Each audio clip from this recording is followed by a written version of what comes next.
Hey, what's up, YouTube? Shotgun Shogun here with the Infinite Library. I know it's been probably, I don't know, 7 or 8 months since the last one. I've been taking, I went out to the corner store to get some milk, but I'm back. I'm like your actual dad, and I'm with Solara and Vinny today, and this was really impromptu, so I didn't actually have anything prepared. I was just like, hey, I'm gonna have Solara and Vinny on this call, and we're gonna do a podcast because, well, I need content. So Vinny, how are you? Vinny left. Just Solara, do you see this? Oh my god. Oh my What god. Literally starting, What Vinny's the- just like, I gotta go, I gotta get out of here, dude. But I'm out. I'm out. I mean, it took you long enough to get here in the first place, but yeah, we don't really have any. It's not going to be like the previous Infinite Libraries. We're just going to talk about how Mommy Milkers is going to just pretty much break the current meta. Yeah, why don't we ramp it up? Go and look at some of the new content that's came out or coming up. We can talk about those. Like the new stuff that's coming out too. Yeah, like the recent patch, we can talk a little bit about that, and Yeah. then the stuff that's gonna be coming out. Yeah, no, absolutely. But I mean, I think first off, like people, the big topic is going to be, and everybody has been asking and talking about Belian that's going to be coming out, and how she's going to be the savior of Cleve as well as the nail in the coffin of Cleve. I know Vinny was talking about looking at it and being like, oh wow, hold on, she's going to be amazing for Cleve. And I know that the modifiers came out earlier and they're actually pretty solid. It reminds me of remember the era back when we did Bruiser Cleve? I fucking loved Bruiser Cleve. Bruiser Cleve is probably one of my favorite time periods. I think after seeing her modifiers that is something that can be resurrected. Oh yeah, absolutely. I mean, you take a look at her, Yeah. her modifiers. Can we look at her picture while we're talking about her? Oh yes, Solara with the yeah. culture. Yeah, hold on. Let's see. Let me pull her up real quick. Will you guys talk while I pull her up? Yeah, I mean, I think with her modifier, she hits harder than Alencia, and I think when we think back to Bruiser Cleave, we think back to.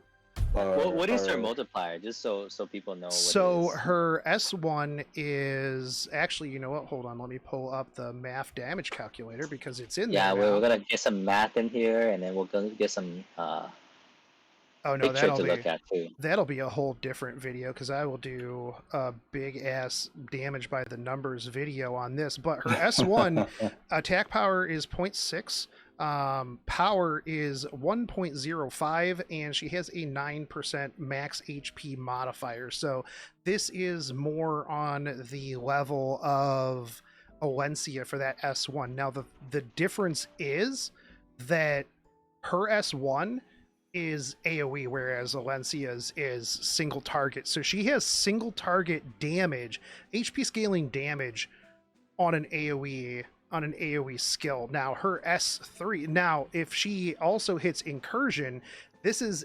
0.6 with a 1.3 mod, 4.5 max hit point. So this one's not going to hit as hard if you're stacking just crit damage and HP, because usually on HP scaling, like Alencia, you forgo pretty much all attack in favor of just HP and crit damage. So the follow-up won't be as hard, but you're also going to be hitting twice, so really who cares? And then the modifier on her S3 is 0.6 attack, 1.3 mod, and then 12% max HP, and that is also AoE. So she is Cleave. She is Cleave herself. That's why I know, Vinny, you said that she's just gonna revive Cleave for us. Pretty much. I mean, if you think about it, she has a single target modifier on a skill that's AoE that can hit twice. Yep. And if we think about it, she also has the ability to remove souls. Yep. And what usually messes people up, or in anti-cleave at least, is like, things like a Tywin, that like soul burn, or like things like Carrot that like soul burn, and like Right. you know, a lot of these great counterplay options take souls. Like even Politis, she'll do her thing, she'll soul burn S1 and then S3, and then like you know, Belian's presence in your aggro team, or like cleave, whatever we choose to do with her, means that that kind of answer will no longer be applicable. Right. Yeah, and I think she keeps in check of units like RB. You can't just revive, get a greater attack buff, and And then soul soul burn. burn, and then Yep. kill your entire team. So like, she's got a lot going for her. So on Yeah. paper, I think she's really, really great. I mean, the other thing too, and I think that like a lot of people also miss out on the fact that she has a CR pushback on her S3, the provoke on her S3, the S1 potential to strip buffs on the AoE attack.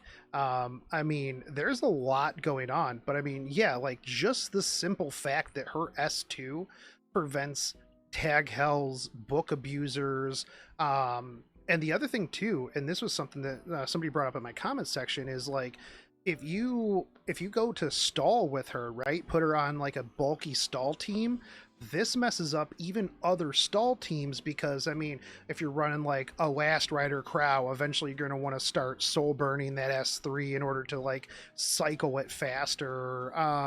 You know, lots of other characters that, you know, rely on those souls in order to pop off to do that burst damage late game. Those aren't going to be available as long as she's on the field. Oh, absolutely. I think like when we think bruisers, I think one of the, or slow play, or like standard play, one of the most threatening units on Spectre, right? Yep. And why does Spectre bring so much value? It's because she had soul burn, and then she can hit 2 units at once for huge burst damage. Yep. Things like Landy as well, things like Carrot, who rely on soul burn to start detonating things. You know, all of these really, really great units are very, very soul reliant, especially in the game. Well, you'll never be able to do that late in the game, or early in the game for that matter, if Belian's on the field. Like Araz as well, like a Ravi, like taking souls out of the equation means that any level of slow play, where you expect to be able to do a lot of damage at once during frenzy, is no longer viable playstyle, which is crazy because she can cleave, she can counter cleave, she can counter standard, she can be played standard. She's kind of like the jack of all trades utility. Yeah. You ever had those situations where it's bruiser against bruiser, where you're playing into the frenzy, and then this S10 is having like 5, 6, 7 soul. You see it's coming, and there's nothing you can do about it. Yep. Yeah, no, exactly. I mean, and that even shuts down just, you know, regular book S10 who can, you know, say it's against your RB, right? You can bring that to protect that RB away from an S10 because, you know, the typical tech is soul burn doesn't S1. Book still work?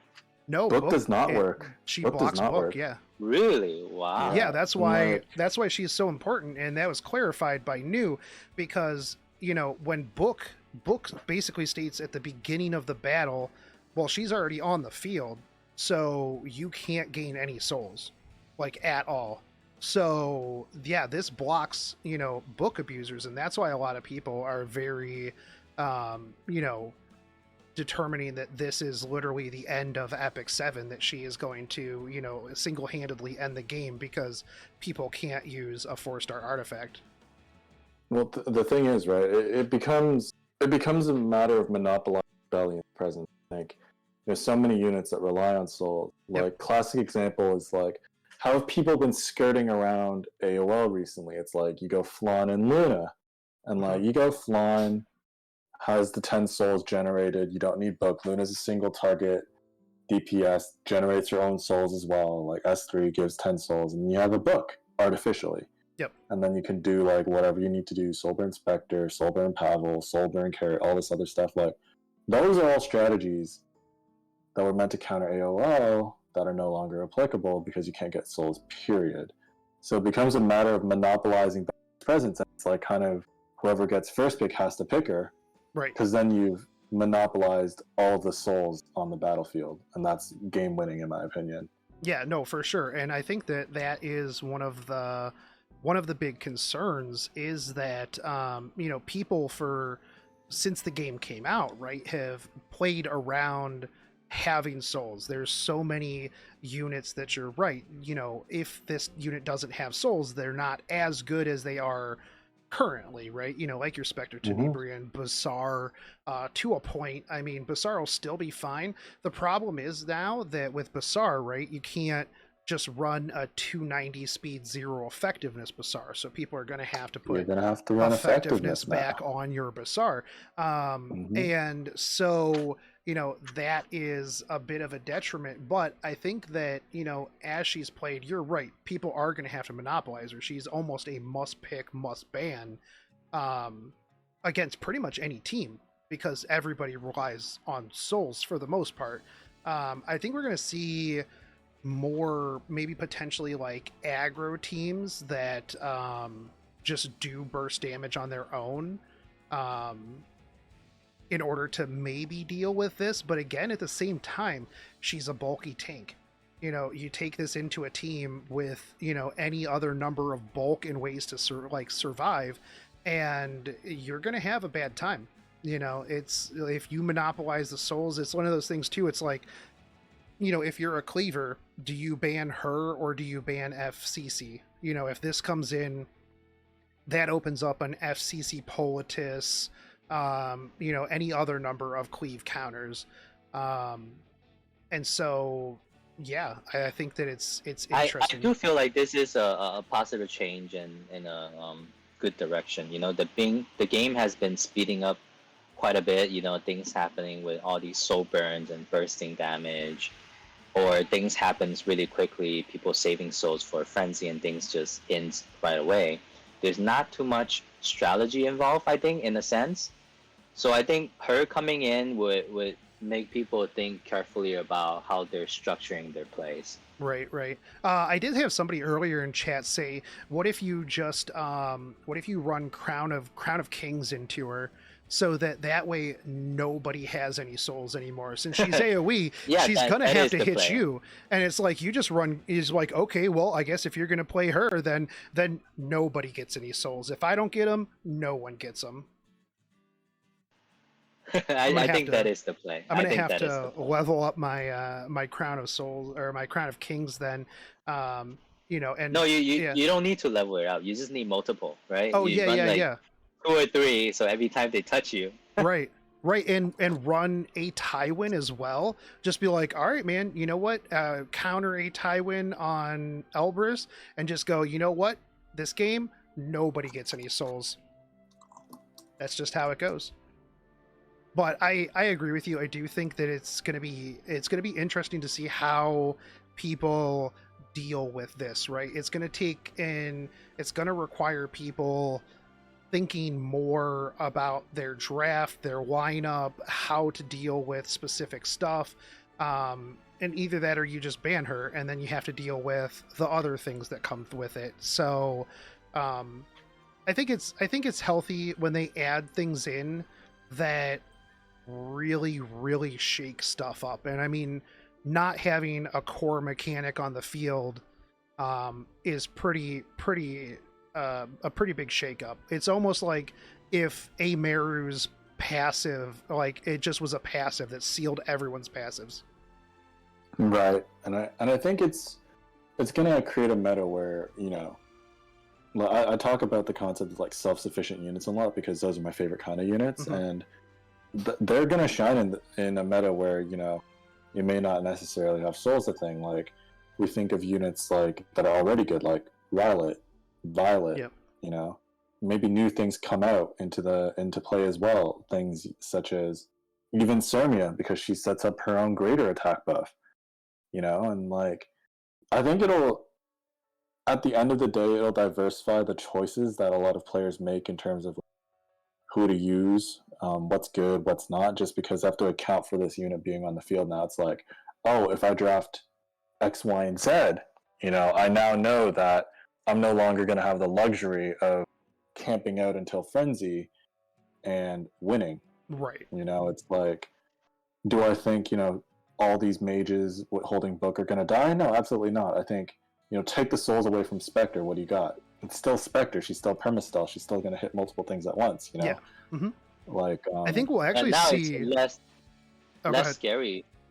less scary to face Angel Angelica when you have her.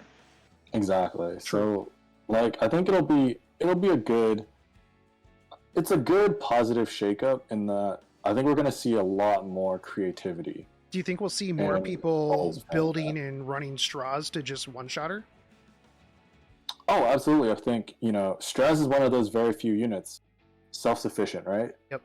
Build them fast, you can still one-shot one of the tankiest knights on the field instantly, right? And so, Yeah, and I doesn't need think setup. most people are going to build her super tanky because they're going to go, well, I need her to stay around, and make sure that the souls aren't there. Now, that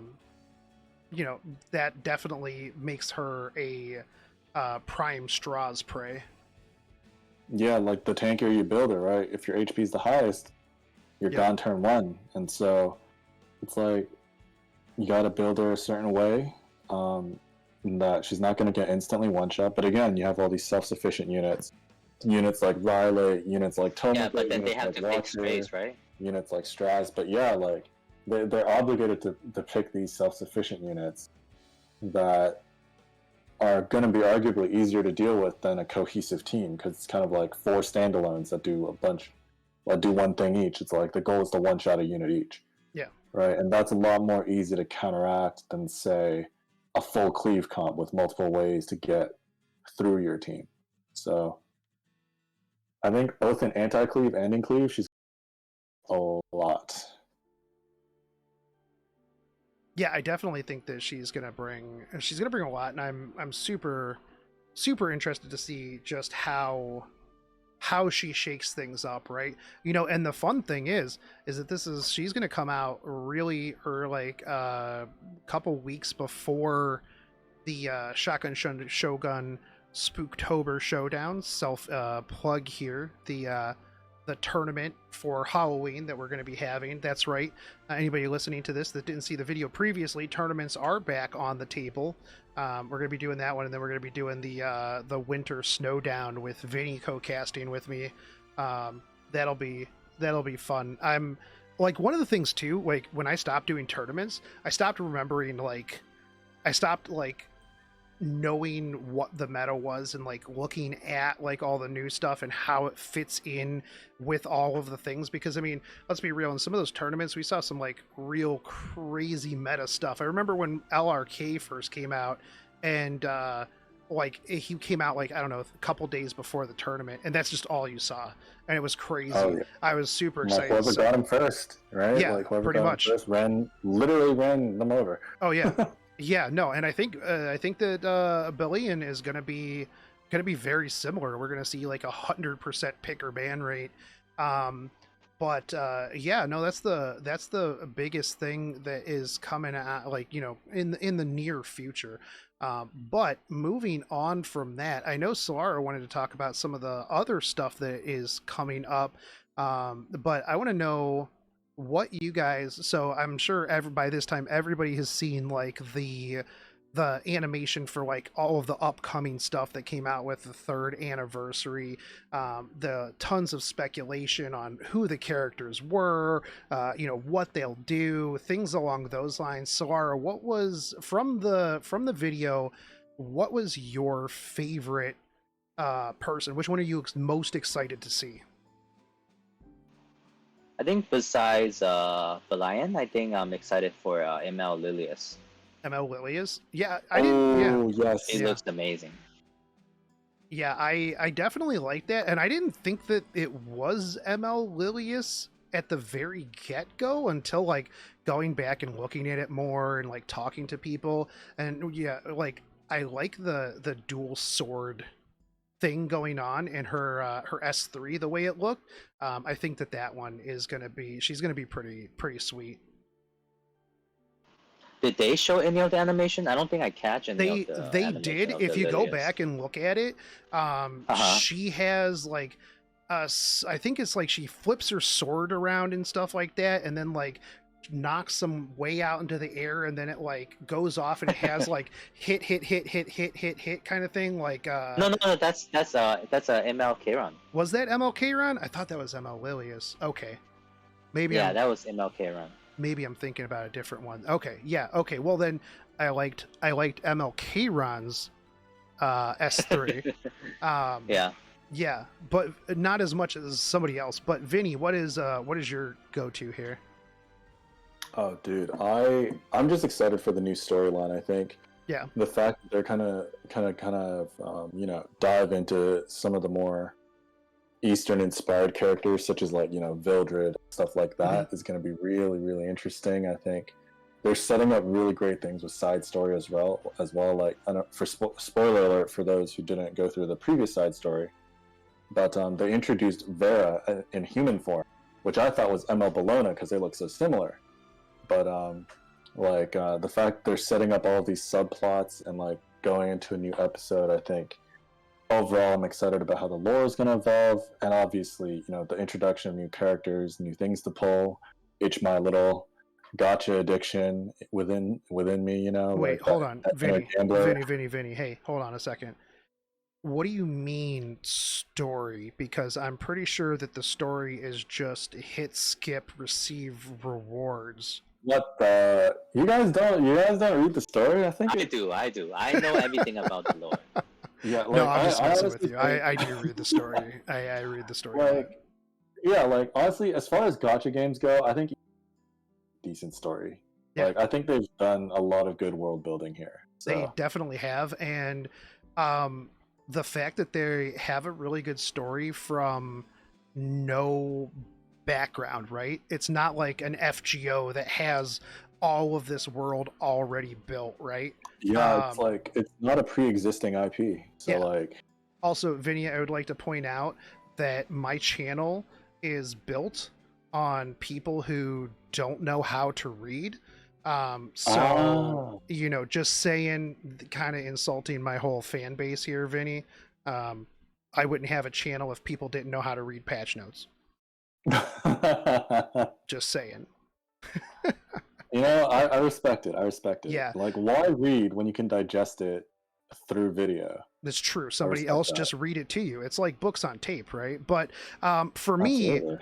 it's 100% Ran. As soon as I saw Ran, I was like my inner weeb was just like, I have to have this dude.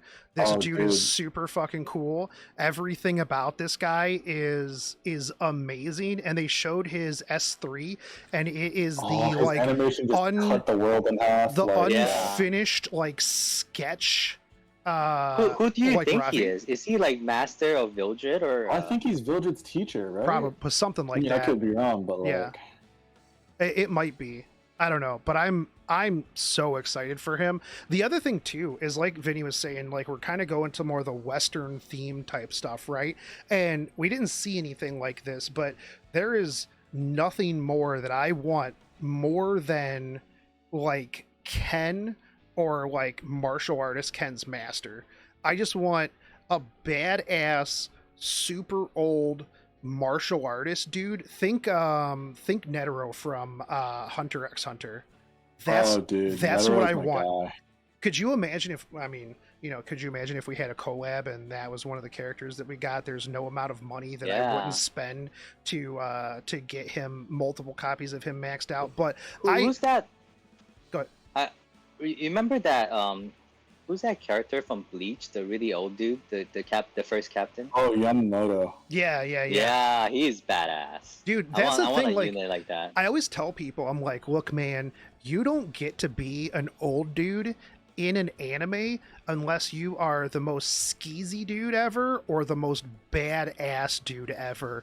And it's always like, you'll go roll, some like kid will roll up to like, the old dude, and they'll be like, I'm gonna beat you. And the dude's just like, look, kid, you're gonna need to sit down real quick. Like, you're 1,000 years too young to even talk to me right now. That's what I want, like, Ken's teacher to be. I want him to just be like some crazy old dude or a panda. Like, I feel like A there's panda? two options. It's either like a really cool badass old dude or just some like off the wall, like weird, like animal that he just learned by like sitting down and like watching this dude do a thing. Because that's like another trope in like animes where they're like, oh, I just learned it from watching this monkey beat people up. True. That is You a know. very common trope. Yeah, it is a common trope. But I'm interested to see, because if you guys haven't, spoiler alert, by the way, if you haven't done the event currently, that is a rerun event from last year. But at the end of this one, Ravi and Ken kind of go off to find, Ken's master and stuff like that, and go to the Western world. And I want to see how those two get along. Like, I want to see their like escapades, because like honestly, some of the side story characters, like things, I find more interesting than the normal story. Like Surmia and the Chaos Boys are like my favorite. I would watch a whole thing just about them, because Chaos Inquisitor and Chaos Axe, those dudes are fucking hilarious. I really enjoy their side stories. I like Ainz' side story. Ross, he's okay, I guess. But like everybody else just has, I don't know, something about him. So I want to know more about like what's going on. And I'm super, super excited that we're getting to that part. Thought New and Mashu said they were going to be a part 2 to this side story right afterwards. I mean, if there is, that's tight. And somebody says, I'll take the panda from Jujutsu Kaisen in a heartbeat. Oh my god, could you imagine if we got a Jujutsu Kaisen crossover? Oh, dude, that'd be so lit. Dude, Boogie Woogie guy, I forget his name off the top of my head, is probably my favorite dude that has ever been like in an anime. Do you know? So far after going to three different chapters of the game. Yep. Three different episodes. I feel like the evil guys are not really that evil, right? All the bosses. Yeah. They kind of have their own story. Nobody that's like really, really bad. Right. I mean, the sword was kind of shitty.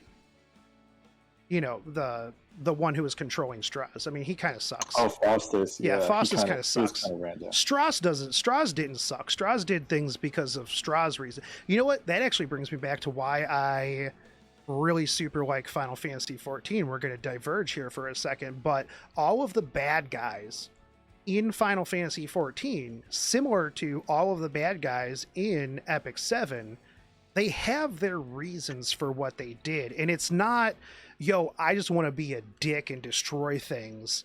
It's, I have a reason. And here's my reason. You might not agree with it, but I'm doing this because I think it's the best course of action, or, I'm just really mad because, some dragons blew up my house and, now I'm in love with a dragon, or, something else, whatever, or I'm Mord and I'm Goku and I just want to fight stronger people. Whatever it is, they have their reasons for what they do, and I really like a villain similar to that versus a villain that's just like, I just want to do bad shit with my homies. Right. 100%. I think it makes it more human. Right. Like 100%. everything is individually flawed and has different motivations, and I think Yep. intrinsically that's what makes a good villain, what makes a good hero, what makes a good story. So what is Potato Ball's villain story? Well, see, one day he went to a restaurant and he said he wanted some potato balls. They came back with fries. And after that, he's been a crowd well cleaver ever since. SMH. I'm super looking forward to climbing up to crab rank, maybe fighting Potato Balls. It'll be nice to see some of the new names that are up there. I know we were talking about that earlier before we started everything, that I was talking to Solara about it, and that like there's so many names now that are up in like Legend, and like I see and I'm like, I don't even know who this person is. I'm like, am I just out of the loop? I mean, I know I am, but it's like kind of what we were talking about earlier too, is that like people's speed and gear are catching up. And it is also something that we brought up, on podcasts long ago, that as the seasons go and as people continue to play, your gear is going to just get better and better and better. And like my gear versus like somebody who is, you know, 2 or 3 steps behind me, their gear is going to catch up to mine faster than my gear is going to be able to outrun their gear, unless, you know, I'm one of the Omega Chinese whales that spends, you know, $200,000 on my account. But, you know, that's just, no, I don't know. I mean, please donate, chat, so I can spend $200,000 on my account. Thank you. Honestly, goals. Yeah. Those are goals. But, you know, I think that as the gear gap closes at least like a little bit, you know, and we don't get too much power creep in terms of units, I think people are catching up, and there's more new names coming in, smarter players that aren't just gear carried like I was when I was in Legend for like 5 minutes. Yeah, I'm missing those days where you just have better gear and you just win because you have better gear. Yeah, you're like, oh, I misplayed that, but it doesn't matter because I'm just going to win this anyways because gear. That was actually the first thing that happened to me whenever I joined Life was I was so used to Guild Wars where I outgeared all the people we were playing against by like miles, and I could just go in there with whatever I wanted and I would just win. And then, you know, I came in to the first couple of Guild Wars with that same mindset, and I'm just like, oh man, I am getting hot dumpstered up here like real bad. I should actually learn how to play this game maybe. I mean, I still haven't learned, but I'm doing okay. Yeah, definitely feels strange when you are the one getting out gear, right? Oh yeah, no, for sure. But you know, I see in chat that people are saying, you know, BK saying now RNG is the win conditions, and I think it's been that way for a long time, and that's always been something that I've been kind of adamant against, right? Like I'm fine with counterattack, but I always feel like, you know, if you dual attack with somebody in like, you know, you pull a Spec 10 in nonstop with your dual attacks and it hits just the right person, super feels bad, dude. Super feels bad. But I mean, yeah, it just happens way too often, and then usually because how close every single one of the matches are, it just swings the fight, you know, completely. I wish what they would do on bad. Dual attack would be that whoever you bring in, like they do like a really reduced damage. Like maybe, you know, buff dual attack set, but like reduce the amount of damage that like the person you bring in like does. Because I mean, if you're bringing in like a fully buffed, you know, Spec 10 or RB or something like that, I mean that's literally game changing. You could be in the perfect spot and then they pull that in. So and you're like, saying, okay, so you're saying you want less of a combat mechanic, do attack, and yeah. I mean, I think that it would be fine if the amount of damage that the dual attacker that's brought in does, like let's say even like 50% less damage. I think that would be recoverable, right? Because there's a difference between pulling in, you know, a Falconeer Quarry versus pulling in a gabbed RB, right? I mean, it's just a completely different world of damage, and that is going to. And I think they could also do something about the counter percentage and just all the percentage in general, doing those escalating odds instead of, you know, where you can proc counter over and over and over. Yeah. Where it maybe start lower and scales up higher if you haven't got a counter. I think that would make the game more esport like. Right. Yeah, no, I mean, for sure. I mean, there's a lot of things that they can add in, and I think that, like, you know, obviously they're trying to be more esport, you know, with the big tournament that they had. Are they going to do that every season, did they say, or is that just like a every so often thing? Because, I mean, we have, what, 4 seasons a year, give or take? Maybe once a year? Maybe once a year. They're trying to do that? Yeah. I'm thinking. I mean, if they do that after like every single season, that would be interesting if they're going to try to like keep tossing out that kind of cash. But I mean, it's okay. The Shotgun Showdowns are better anyways. But true. true. But We appreciate that. yeah, I've always said that like if they do try to like make it like real esportsy, the amount of just devastating RNG that you just can't come back from has to be like reined in. I mean, like a bad 15% every so often isn't necessarily the end of the world. I mean, sometimes it is. You know, sometimes your Bryceria doesn't, strip or debuff a Landy, and then she just goes into, into Guiding Light, and then just decides to wreck your whole team for the rest of the fight because, just Bryceria doing Bryceria stuff. Or she misses Rylet. But, like there's certain things that no matter how good you're doing, like a dual like I said, that dual attack with like a gabbed RB, you're not really coming back from that. Like it's just, or on the flip side, you dual attack and you hit the RB that you didn't intend to kill, and then it comes back and then they wipe your team. I mean, it works both ways sometimes. I mean, Oh, absolutely. yeah, we've all had like the dual attack where you're like, no, why did you hit that? Oh, you just put that crow into horse range, bro. Why? It'd be like that, and it's like kind of like, sometimes. well, I didn't ask for it, I didn't need it. Yeah, like Now that it's happened, I'm in a worse spot. Right? Can I just turn dual attack off? Thank you very much. Yeah. So, but with that, I mean, we're going to keep this one short because I don't have it too structured anyways. I covered a lot of the things that I wanted to cover anyways. So we are going to cut on out of here. Vinny, anything you want to say? No, I'm just happy that you're back and playing 7 again.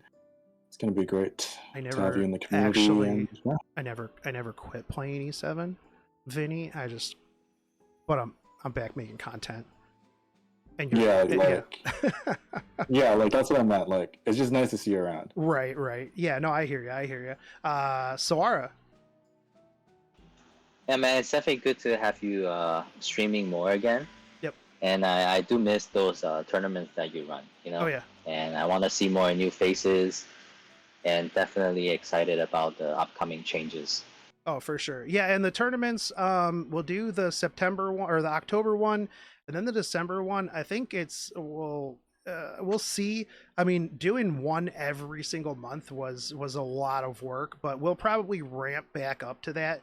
But yeah, we'll definitely be getting those tournaments together, getting the hype. Like I said, Vinny will be there for me on the December one. I'm actually going to have Light casting with me on the Spooktober showdown.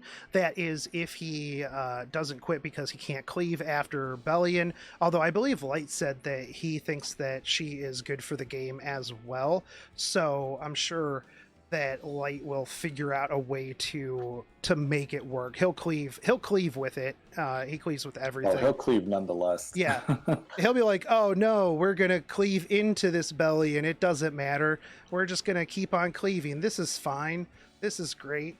Villain bullies ladder with Angelica. But for me and YouTube, that is it. Well, I'm gonna try to do these podcasts more because I always did enjoy the bi-weekly podcast. So I'm sure I'll have you guys back, since I don't think anybody is doing podcasts really anymore, at least that I've seen anyways. But regardless, anyways, YouTube, I am streaming over on YouTube. I'm no longer streaming on Twitch. So if you want to see me when I get a schedule, make sure you guys sub and hit the bell notification, and I will catch you guys later. Take it easy, homies. Peace.